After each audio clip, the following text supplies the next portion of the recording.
Welcome to another enlightening episode of the Teacher Experience podcast, where we explore the multifaceted world of education and the remarkable individuals who dedicate their lives to shaping young minds.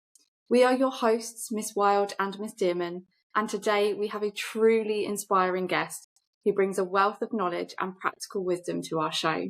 Joining us today is Michelle Orton, a distinguished Hay House author and assistant head teacher in a primary school, who has spent an incredible 25 years in the teaching profession.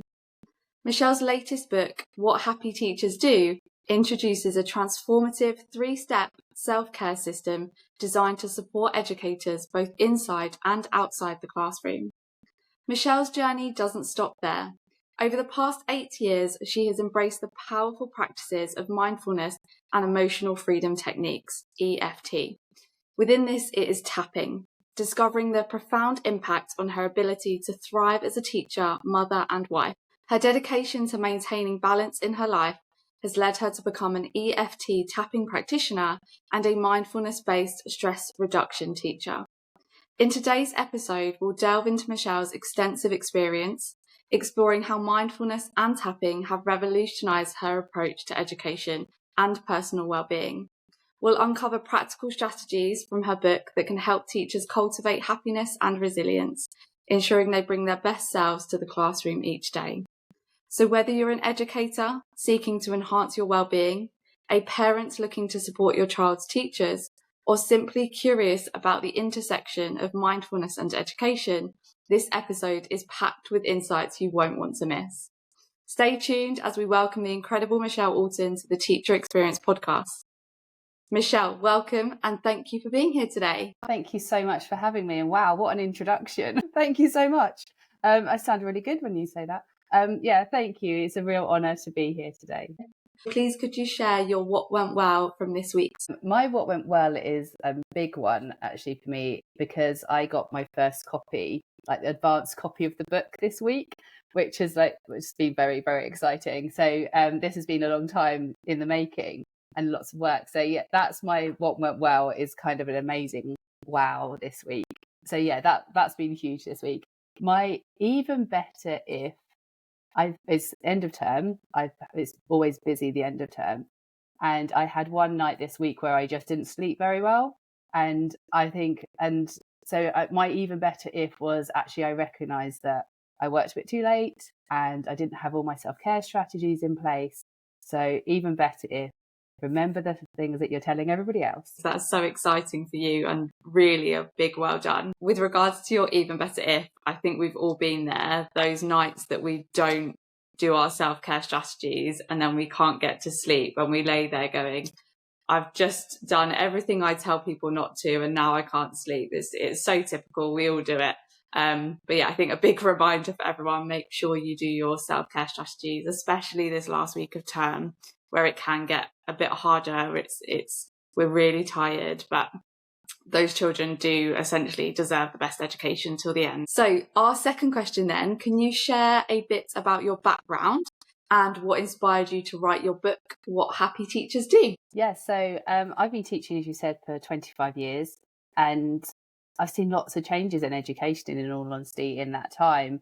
There weren't teaching assistants when I first started teaching. I started teaching in Hounslow, in West London, and yeah, teaching was very different. And the national curriculum had been introduced, and it was the literacy and numeracy strategies were all new then. So there's been lots of changes in that time, and I recognised that as teaching changed, as I had a family and I was trying to balance home life and work life, that I needed to up my self-care. So we went for a whole school training session, actually organised by our consortium for mindfulness. And I'd heard about mindfulness, but not really practiced it.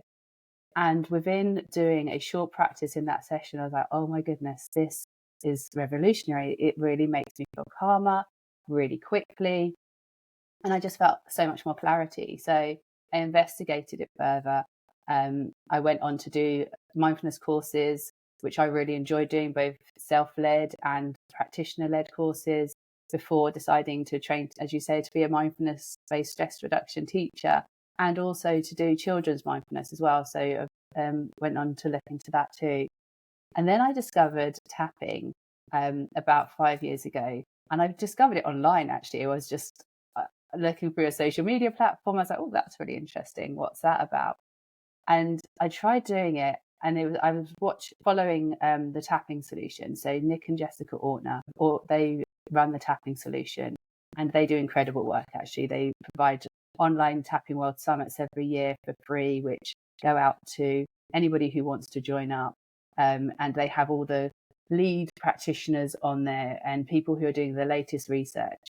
And I found it transformative. And together, mindfulness and tapping just have changed how I approach things. I feel much calmer within myself.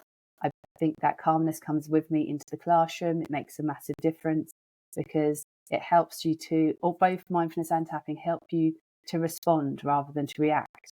So when we're responding rather than reacting, we know that we're doing our best job every time. We don't have the self-doubt afterwards in the same way. We obviously reflect still, but we're not doubting ourselves because we know that we're responding to situations. So yeah, I've been an assistant head in the school that I'm in for over 10 years. I love where I work. I work in a village school in Essex, and it's just a great community. The whole school community supports wellbeing. Our head teacher's really passionate about wellbeing as well. She's been so supportive about the journey that I've been on with doing the book. And about 3 or 4 years ago, I was looking into the work of Andy Cope, who does The Art of Brilliance. And I've read lots of his books. He's really inspiring. And one of the things he suggests doing is your hug, which is your huge, unbelievable, gigantic goal. What is it that you think that you may not be able to achieve, but that you would like to be able to do? And mine was to be able to support teachers with their wellbeing. And at the time, I didn't really know what that was going to look like. And then part of your hug is you do all the steps, what things will help you to get to that goal.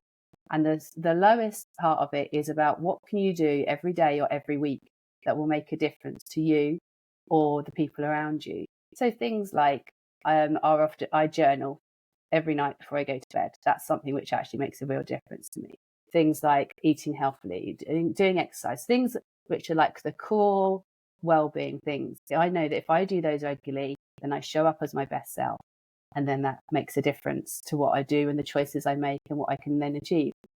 And then we were on holiday a few years ago, and I knew that I wanted to do something to support teacher wellbeing. I didn't quite know what it was going to look like. And then I just decided, I woke up and I was like, oh, I could write a book. I could just write all these ideas down.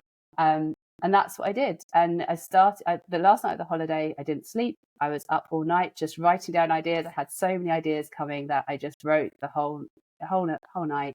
Everything was buzzing. And then everything's kind of aligned with the book because I started writing it all, came back, read the next chapter of Julia Cameron, which is about seizing opportunities and seeing what the opportunities are out there. And I finished reading it and I opened my emails and there was 2 emails. One from EFT International, which is the tapping organisation, about getting tapping into education. And I was like, yes, I am really passionate about that. I can see that would make a massive difference. And the other was from Hay House, about a writer's workshop that they were going to be running in Edinburgh. And it was in the second week of term in September. And I was like, oh, I'm not sure if that's going to work. It's always quite busy. You're always establishing routines and being organised. But I'd been writing for a couple of weeks by then. And my husband's like, just do it. It's just like, you're really loving this. I've got a friend who lives in Glasgow. So I went and stayed with her, went to the workshop, and it was just incredible. The room, the energy in the room. There was 200 people in there, all of them wanting to write a book and to make a difference. And they had some amazing key speakers on stage. And I left just buzzing with like a bit more information about how the book industry works, but also just some key strategies like, oh, just write 200 words a day. Within 9 months, you'll have a book. Like, oh, I can do 200 words a day. That's possible. Like, that's something I can build in. So their part of going on the workshop was that they offered a prize of having a book published. So you entered a book proposal, which I did, but they said they would give you feedback. So I entered it, in all honesty, to get feedback, to know what I needed to improve on and what I needed to work better on. And I was really lucky. Myself and Dr. Laura Williams were both winners, and we're both having our books published by Hay House. So it's just been a really exciting journey, and I love teaching. I still love teaching. I still get a real buzz from it. And I think if that ever changed, then I would want to leave, because if you're not showing up and being your best self, then, as you said, we need to be our best selves. That's what the children deserve. Thank you so much for sharing all of that. It's so wonderful to hear that you had an idea and you just went with it. Although a little bit of encouragement was needed, you just went with it. And I think it's amazing how the stars align sometimes, isn't it? And you really get what you wanted and discover new journeys. That's absolutely fantastic. A few things that you said that really sort of hit home for me was calmness comes with you into the classroom. So by using these techniques, you're taking that calmness into the classroom. And then you said it enables you to respond, not react. Now, we all know there's loads of research, there's loads of information out there at the moment about the reason teachers are leaving teaching is because of behaviour. And actually, if we can go into the classroom being nice and calm and be able to respond to the situations in front of us rather than react, then we are providing that better classroom culture for our students and providing them what they need. Because the other thing being is we also know that children's behaviour normally isn't anything to do with us. It's not normally anything to do with what's going on in the classroom. It might be what's going on at home or what's happening in the background. And actually they're reacting because they don't know how to manage their emotions yet.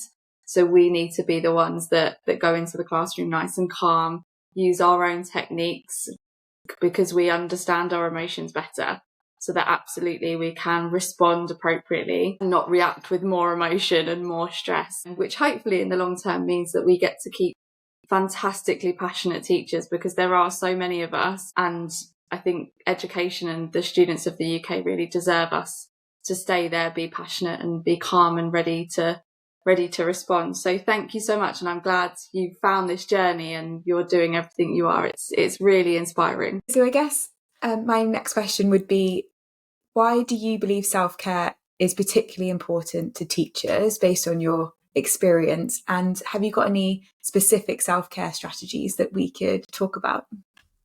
Thank you. Yeah, I think self-care is really important for teachers because we hold the children that we teach, and whilst they're in our care, we're responsible for them. And to be able to do that well, we need to have our best self-care. We need to know, it's like the analogy about you put your own oxygen mask on first on an aeroplane before you then support everyone else around you, because unless you feel strong and capable, then it's really hard to be able to support all those people around you. And the children do need us to be able to be there and to be able to help to regulate. And if we're not regulated in ourselves, then how can we help to regulate anybody else? So I think self-care is vitally important for teachers. And I think it's also, although I think what I've come to realise more recently is not only do we hold the children that we're teaching at any one time, I teach primary, so we also hold the parents as well, because they trust us to look after their children. And if whatever's going on at home, then we need to be able to support and complement in school as well. And in secondary, my husband's a secondary school teacher. It's so much wider in the fact that their peers are so important to them as well. So it's how their peers are and what's affecting their peers can also affect them as well. So I think our own self-care is really important because we look after more than just the children that are in front of us at any one time. And we all know that we think about them and worry about them way past the hours that we see them in school. And that's because we care and it makes a difference. But we also have to have strategies so that we can have a really happy and enjoyable lives ourselves, so that we can bring those experiences into the classroom and show that actually teaching really is great because there is a balance in life. So yeah, as far as strategy is concerned, I think it's about thinking about what works best for you, because everybody is different and everybody has different things that work for them. obviously, like making sure our basic needs are met is really important. So making sure that you're hydrated is making sure that you've got nutritious food to be able to have is like basic core needs. But often things which can get forgotten sometimes in teaching, that it's making enough time to make sure you have got a drink, and that you do make sure that you go to the bathroom, and small things like that, which actually are basic needs. And if you neglect those, then you really feel it at the end of the day, and you are more likely to go home with a headache or to not feel great because your basic needs aren't met. But on a bigger level, so they're kind of our basic needs, which we all know about. They, you know, that's not a surprise or a shock to anybody, that you need to stay hydrated and you need to eat properly. Sleep, we've already kind of touched on sleep. Sleep is so important. And I know that actually I'm better if I don't work past a certain time in the evening. I know that actually it gets to, for me, by 8 o'clock, I need to have stopped. I need to, whatever's going on, I need to have completely stopped. And I don't work till in the evenings unless I really have to now, because I know that makes a big difference. I'm an early morning person. I get up early. I'm better to do that. And then when I come home from school, just switch off. But it's knowing yourself as well. What things make you feel better? Because small things that you do for yourself that make you feel better can have a massive impact on our self-care. So I love to have a bath in the evening and listen to a meditation. That's something which I know really helps me to unwind. I love to go for a walk in the woods early in the morning when it's really quiet and you can hear all the birds, and that those small things, or do some yoga first thing in the morning, or something which is just for me, is really important. And I think that's so important for all teachers. Thank you so much for sharing those. I think unless you're a teacher, I think people struggle to understand what we mean by meeting our basic needs. So I came from a family where no one was teachers. I also used to not be a teacher. I used to work in corporate in London, and I never would have understood it if someone had told me at the time that hydration is something that teachers actually struggle with, because I don't, and that, I guess nurses would be quite similar, doctors, those types of professions, they would understand where we're coming from with that as well, because they work directly with people and the importance of their job is so high. I think people would struggle to understand that, but it is so true. I actually, for Christmas, my auntie asked me, what do you want for Christmas last year? And I said, can I have one of those 2-litre water bottles that has like a handle on it so I can just carry it around school? It's been an absolute game changer to my life. Granted, I do need to go for a wee a lot more in the day, but I think you can't have one without the other. So I'd rather be hydrated than that. But just having that one thing since Christmas has made such a difference to my day. And I loved, earlier you mentioned about schools being supportive of things like mindfulness. One that I do is I go for a walk every lunchtime if I'm not on duty. And I really feel it in the afternoon if I don't give myself that break. And I don't take my headphones, I don't call anyone. I literally just go outside for 10 to 15 minutes, go for that walk. And my mindset when I return back to school of being in peace and quiet for those 10, 15 minutes is tenfold what it was prior to that. When you're in a school and your environment is constantly screaming kids, which is obviously a great thing. They're obviously in the playground having fun or in corridors chatting away. But just to have that 10 minutes, it's so good. And I think it's such an important self-care element that you can add to your day. Granted, I know some schools, I have an hour for lunch at my school. Some schools have 20 minutes, half an hour. And a lot of schools have adopted that because of the behaviour issues that Miss Wild was talking about previously. So that is not an option for everyone. But if you do have time, 5 minutes, 10 minutes, just step outside the school gates just to have that moment. I'm a big fan of self-care, as you could probably hear from my voice. I'm so passionate about it. But I'd love to move on to mindfulness because it is different. But I think a lot of the time people get confused. Do they mean the same thing? Do they not? So if we move on to mindfulness, if you wouldn't mind explaining what mindfulness obviously means to you, and if you have any personal experiences or observations that led you to focus on mindfulness. Yeah, so I think the term mindfulness is used so much now, as you say, that sometimes it's a bit cloudy about what it actually means. Being mindful can mean lots of different things, and I think that's where some of the confusion comes, because you can be mindful in the fact that you choose to actively be present in the moment. So you can do that when you're cleaning your teeth or doing the washing up. You can choose to actively be present and feel the water while you're washing the dishes, or that you can. That's one type of mindfulness. So mindfulness is about being present, but non-judgmentally. So it's not putting judgment on yourself whilst you're doing it. And I think this is perception that to be mindful, you need to sit still and you need to have a clear mind, and that needs to be nothing going on, and that your mind is clear while you're doing it. And that's really not mindfulness. Mindfulness, I think some of my best mindful moments are walking in the woods when I'm just outside in nature and I'm moving. Then I think that's when I can sometimes be the most mindful. And I have got thoughts going through my head, but I'm clear and aware of what's going on. There's also more structured mindfulness practices. So you can do things such as breath awareness, or you could do a body scan, mindful movement, or like loving kindness. They're the 4 main practices covered in the mindfulness-based stress reduction course. And that's like longer practices of you can do up to about half an hour. And they're more focused practices. But whilst you're doing those, it's about training your attention, but again, with kindness. So if you're doing a body scan, for example, and you're supposed to be focusing on your knee, but you're thinking about the fact you need to make a phone call or what you're going to have for dinner, then it's about noticing that and then bringing your attention back with kindness to whatever part you got to. If you're still on the knee, it may be that you've been distracted for a while and you're now supposed to be focusing on your arm, but that's okay. It's about giving yourself some space to be able to do that. There's a quote by John Kabat-Zinn. So he devised the mindfulness-based stress reduction program, and he got a quote that you can't stop the waves, but you can learn to surf.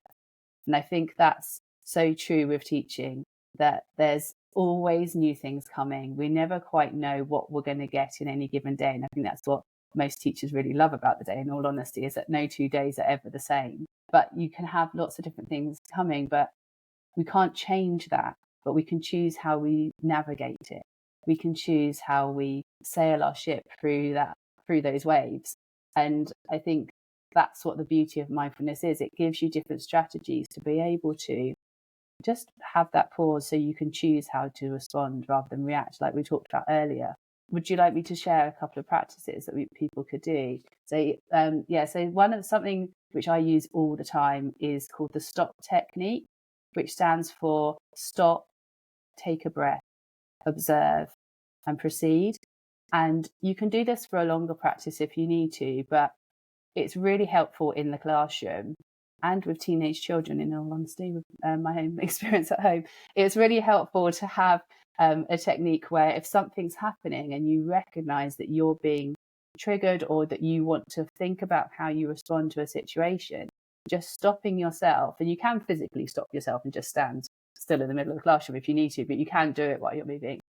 Taking a deep breath in and then observing how you're feeling in yourself, observing what's going on in the situation, but actually, how are you feeling? What's going on for you right now? And then once you've recognized that, so if you recognize, oh, actually, I have been quite triggered by this, so I'm finding this quite difficult, then give yourself a moment to take a couple of breaths before you then proceed and take do whatever you're going to do. Or it may be that you recognize that, yes, this is triggering me. I'm not the best person to respond to this at the moment.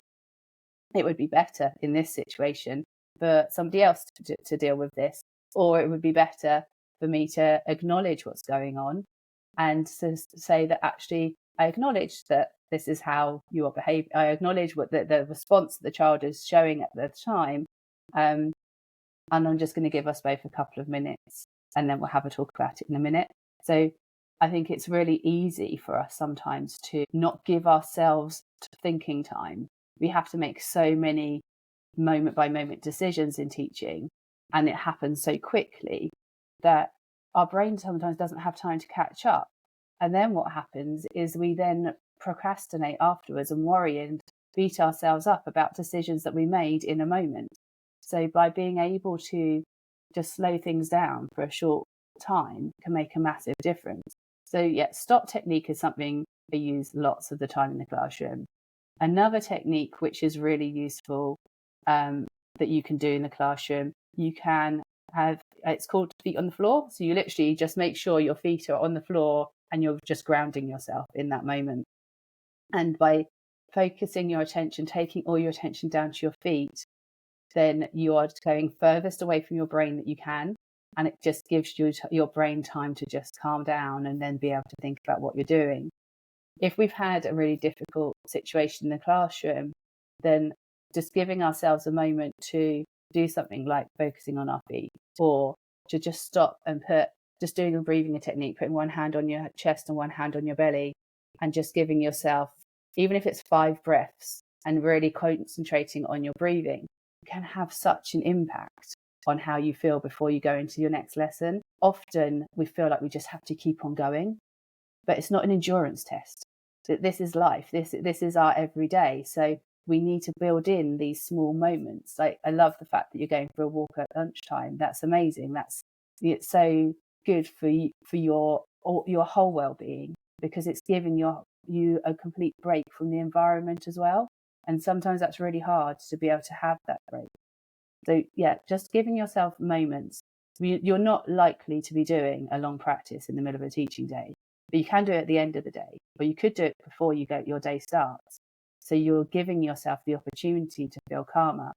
When we have different things that trigger us, then every time that we're triggered, our cortisol levels rise.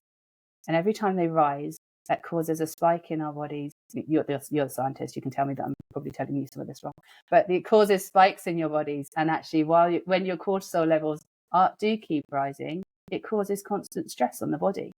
You're then more likely to get ill. You're going to feel more stressed. It's going to take you longer to recover from anything. So having pauses, deliberate pauses, or when you're recognizing how you're feeling, is vital. It makes such a difference.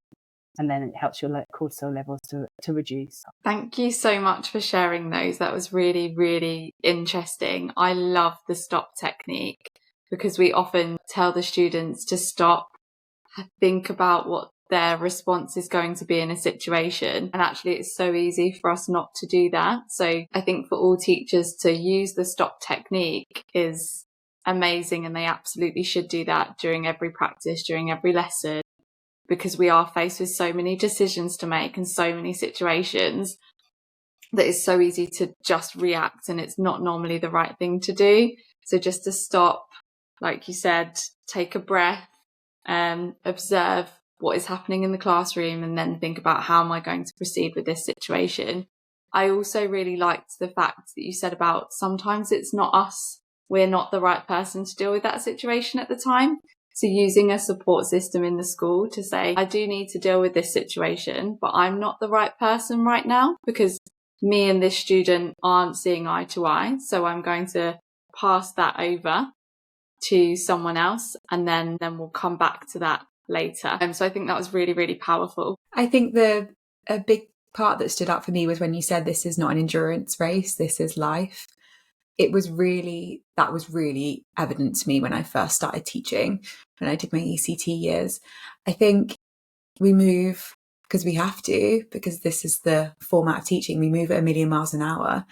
I can only speak for secondary school teachers, but we have 25 hour presentations to do a week. I remember saying to my partner, who's not a teacher, imagine if next week your boss said to you, you have 25 1-hour presentations to do that have to be engaging.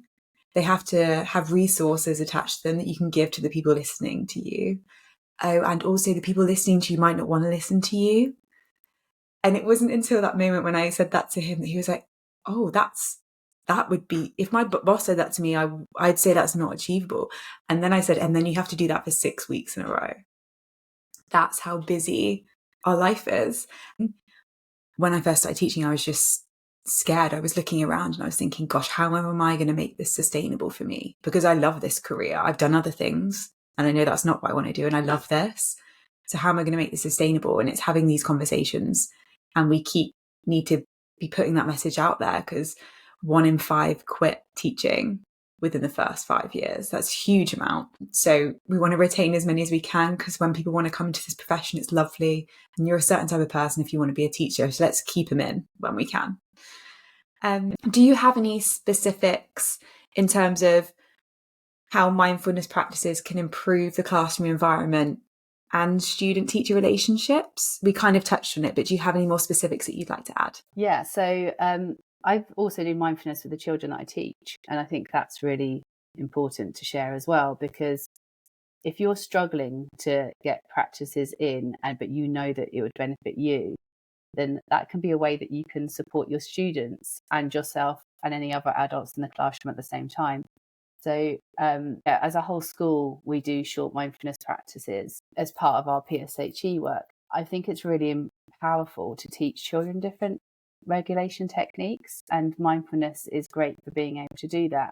So being able to teach children different breathing techniques. So like breathe 3-5 breathing in for the count of 3, breathing out for the count of 5, and helping them to learn that if your out breath is longer than your in breath, then it's going to help you to feel more relaxed. Or helping them recognize that actually your energy is really high at the moment. Let's do a breathing technique that joins your energy at that point, but then helps it to feel calmer quite quickly, is really powerful. And I've had instances, I've been teaching Key Stage 1, 5 to 7-year-olds for the last 7 years now. And so I've been teaching different mindfulness techniques to them, and the power that the pupils feel over themselves and to support their friends is huge, because they've got a shared language of understanding how they can regulate each other and how to help themselves. If you have a child who's having difficulty leaving a parent in the morning because something's happened, or they're just having one of those mornings, and you have another child say, "Oh, I come and do some breathing with you, come and join me to do some breathing," then that's really powerful. So I've had that a couple of times where somebody's come in really upset and another child has sat with them and they've done like high 5 breathing, where they breathe in and out using their fingers. So every time they move up a finger, they breathe in. Every time they go down a finger, they breathe out. That's really powerful. And another time when a child came in and they'd been away for a day trip over the weekend and the car had broken down. And in that moment, he's just like, "Oh, my dad was really worried and stressed." So I taught him how to do breathing. You've got a 6-year-old teaching their family how to do breathing and recognizing that it's a really stressful situation for their whole family, but they've got a tool that they can use to be able to help not just themselves but their family as well. Because I think sometimes children can feel a little bit powerless in those situations, but by giving tools like that to them, it really helps. And making it a whole class culture that everybody does it, all the adults join in, it changes the energy in the room to be able to do that really quickly. I think that is really, really powerful. And so many times we have students come in from lunch or break and their energy is just so high that it's really helpful if we can use different techniques to help them regulate their behaviours, regulate their emotions, and just get them to sort of go from being in the playground energy to we're coming back to learning now, so we need to calm down, we need to slow down, and having a process to do that so that when we really do get to the learning section, they are ready to do that. So I think that's really, really powerful. And talking about students or parents getting in stressful situations, I had a young lady the other day who got herself really worked up, and one of her best friends was with her. And obviously I was trying to get a hold of medical, support her. I was trying to manage the hysteria that happens when children aren't okay and look after the class and calm them down. And obviously I had to think very carefully about what order I was going to do all of that in. But I did some breathing techniques with the young lady that had got herself very stressed. And so I did the first few with her, said to her best friend, "Can you listen to what I'm doing? Watch what I'm doing?" And then I said, right, I need to go into the classroom to calm them down and get them on to work. But what I need you to do as her best friend is do those breathing techniques with her at the same time. And then I'll come back out and check on you. I came back out and they were both doing it together, and they were just being supportive of each other on how to do those breathing techniques. And it was just such a beautiful moment. It was one of those moments that I had to stop, use the stop technique. Not that I knew that that was what it was called then, but I'd use the stop technique to work out what order I was going to continue with the situation so that I managed it the best way I could. But then to walk out and see them doing that breathing practice together and being really supportive of each other was really, really helpful. And the fact that my class were very understanding of how I normally settle them and get them back into regulated learning, they responded to that really well, because they know that that's their routine and that's how I get them into regulated learning. So I think when something becomes an automated practice, the kids respond really well to it. And watching those girls do that breathing work was genuinely a little bit heartwarming for me. I'd love to focus now on the third section of your book, which is a lot about tapping. Now, this might be new territory for a lot of our listeners. So if we could start from explaining what tapping is and how it works and some of the research behind it. And then if you have any success stories that you could share with us as well, that would be great. Yeah, so tapping has been around since the 1980s. It was initially Roger Callahan who did the initial research into it. And he was working with soldiers with PTSD. And the soldiers were having extreme PTSD. They tried lots of different other practices, but wasn't having lasting success. And tapping was making a real difference. One of Roger Callahan's students, Gary Craig, then developed tapping further to create the EFT tapping sequences that we use today. And when you're tapping, you are tapping on different specific points of the body, such as the karate chop point, where you're tapping on the side of your hand.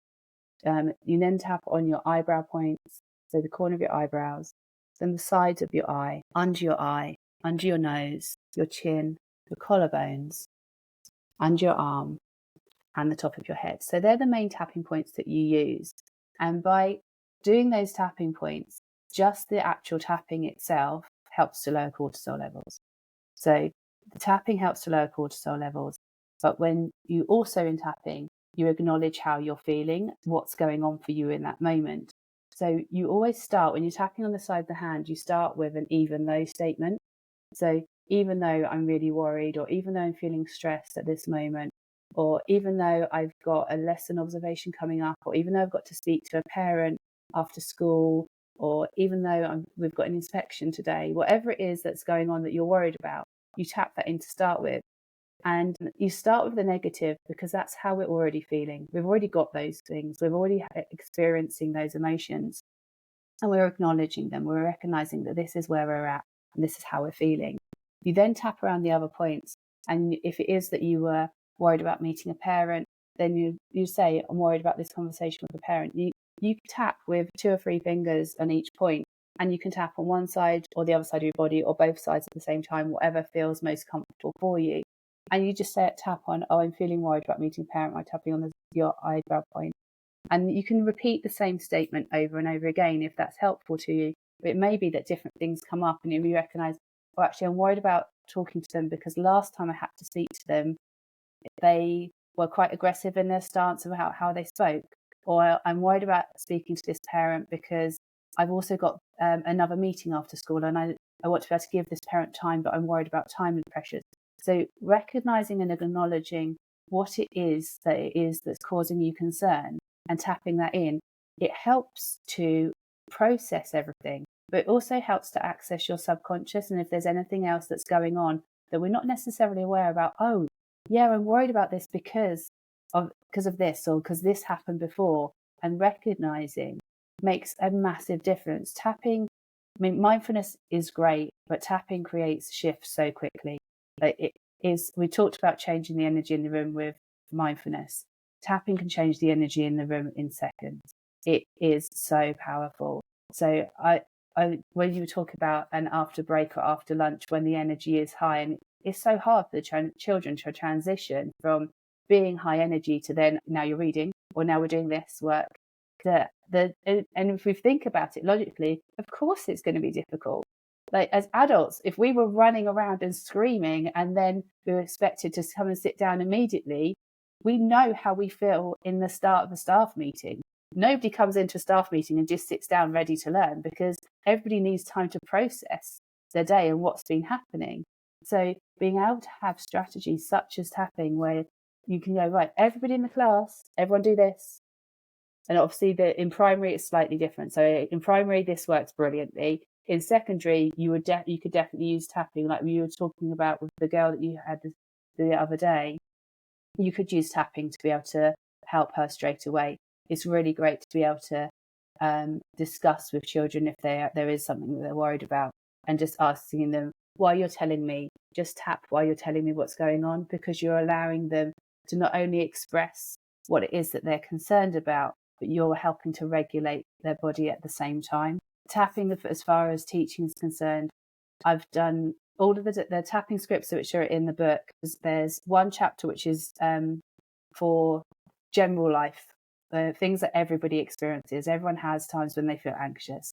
Everyone has times when they feel overwhelmed, or when they're not sleeping properly.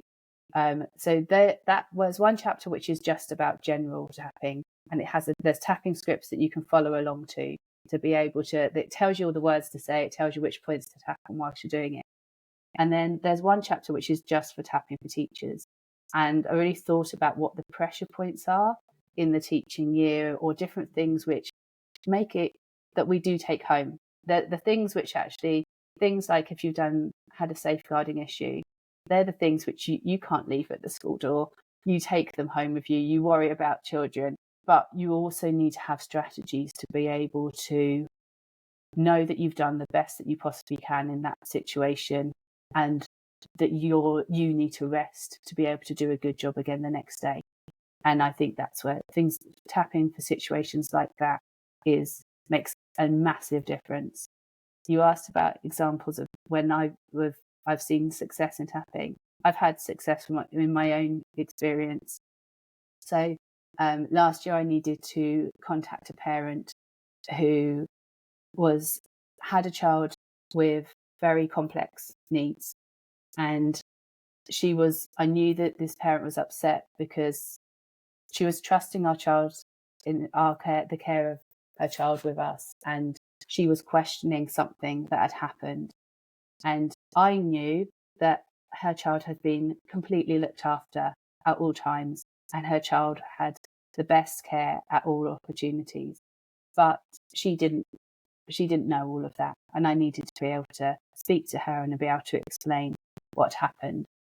And I also knew that there was a lot more going on than just that one thing. There's lots of decisions to be made about continual provision and what was going to happen. So for the family, they had a lot going on.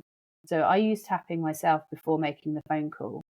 And I know that I was more compassionate, more considered and calmer to approach the phone call, because I'd taken 5 minutes before making the call to recognise, okay, I think when we have parents complain, it feels like a judgment on us, and it feels like we're being judged. And when you know you're doing everything you possibly can and you still feel judged, that's really difficult, and it can feel like we're having to defend ourselves.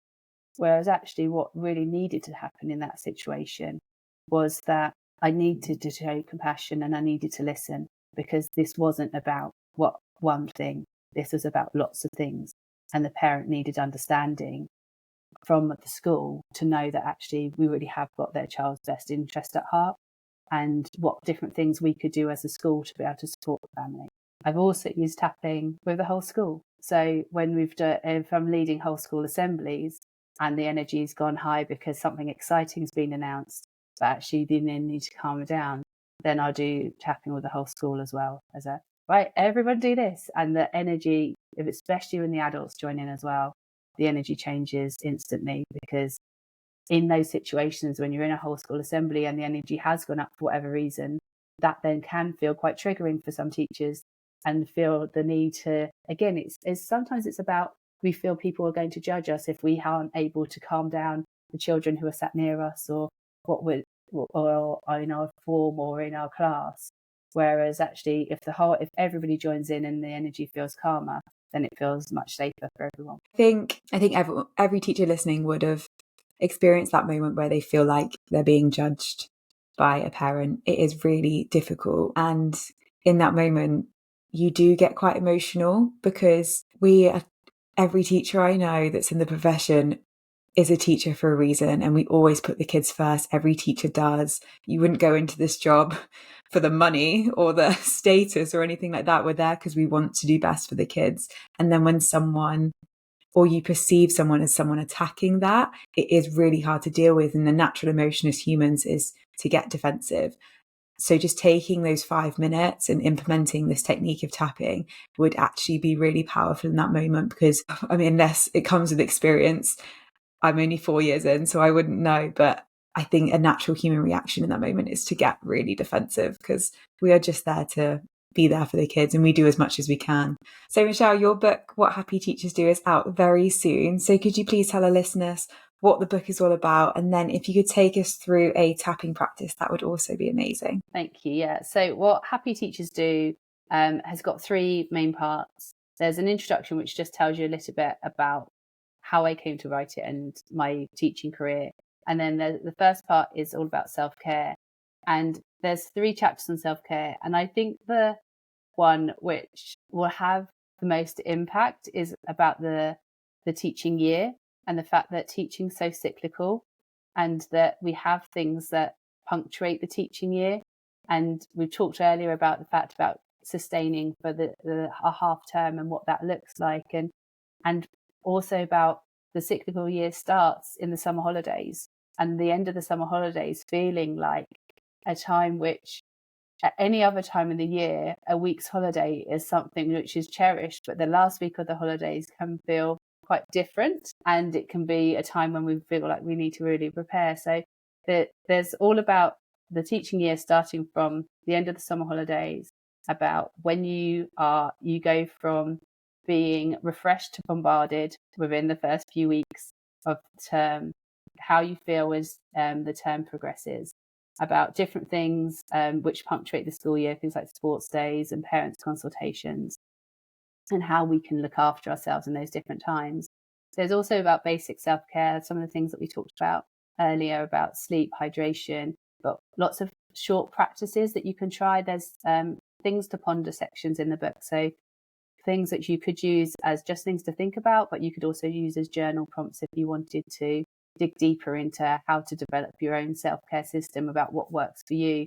By the end of reading the book, you should be able to have your own self-care plan, which enables you to know what is best for you, how to best help yourself to thrive rather than survive in the classroom. So yeah, the first section is all on self-care. The second section is all on mindfulness. There's a chapter introducing what mindfulness is, the research and understanding behind it. And then there's short practices that you can try, which will help you in everyday life, but also particularly in the classroom, and not just in the classroom. I think the whole of teaching, it's not just the time we are with the children. It's about how we can use these techniques to be able to know at the end of the day, it's really beneficial to go and find a colleague and share what's gone well in your day, or to be able to take 5 minutes and just get yourself a proper drink. That's like small things that you can do which make a big difference. And then the final part of the book is all about tapping, and it's got what tapping is. The first chapter is all about tapping, research behind it, how it supports you, how you can incorporate it into your everyday life, and then a chapter all about tapping for everyday life, and a chapter just for teachers' stresses in particular. So yeah, that's the structure of the book. It's out the 6th of August. It's already available for pre-order. So it's available for pre-order on Amazon and Waterstones. If you go to my website, michelleorton.com, if you pre-order, then you can also get a pre-order bonus.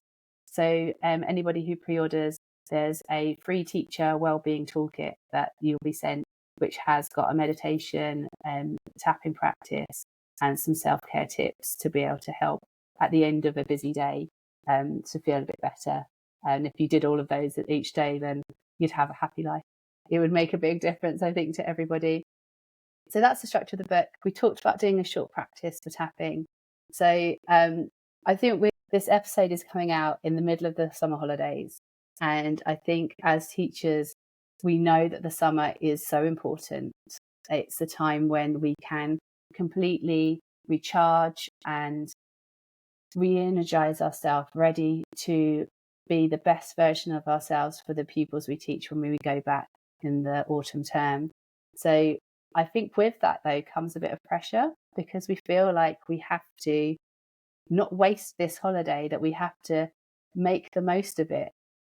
But I've learned over the years that that's not having a crammed schedule.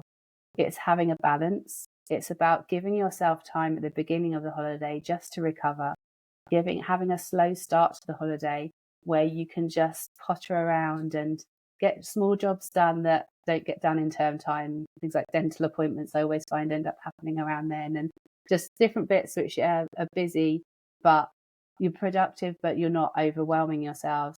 Having some time to really relax, having some time to catch up with friends and family and do things that you really love and that you're passionate about. But sometimes we can be judgmental on ourselves, and we don't recognize that we then have put a pressure on ourselves about not wasting the holiday.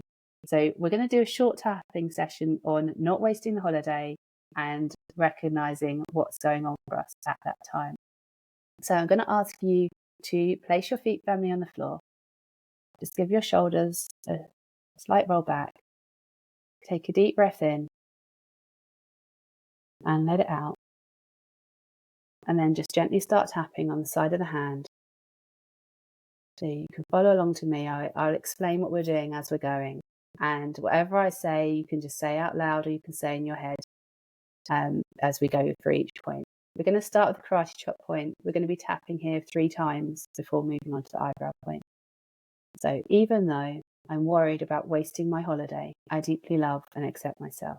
And we say I deeply love and accept myself to say that we're acknowledging how we're feeling at this time. If you're somebody who finds that difficult to say that you deeply love and accept yourself, because some people do, then just say I'm okay. We're going to tap on the side of the hand again. Even though I'm worried about wasting the summer holidays,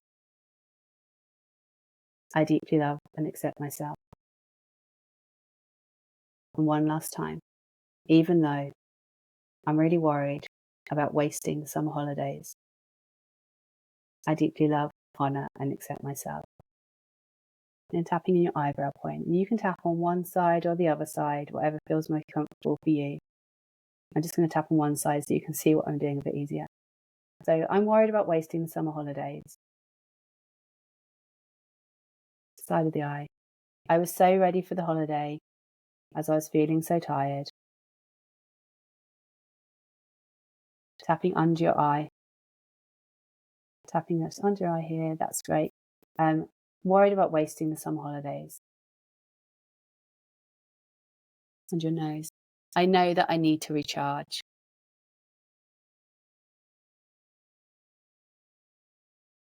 Chin. I know that I need time for myself.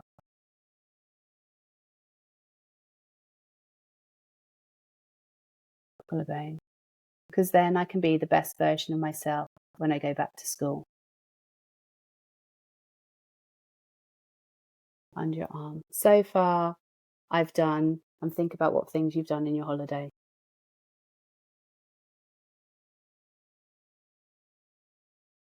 Top of your head.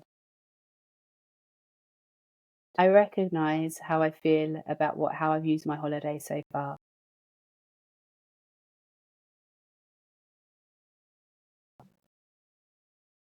Eyebrow. We're tapping your eyebrow point. There's some frustration about feeling like I've wasted my holiday.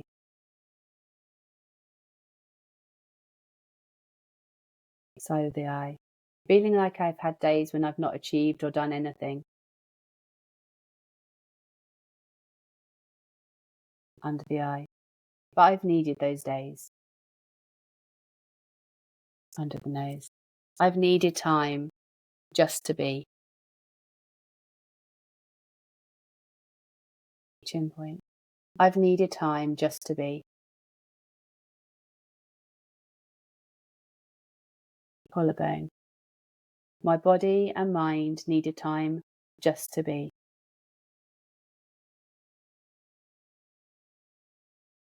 Underarm. It's okay to have busy days. Top of your head. It's okay to have quiet days.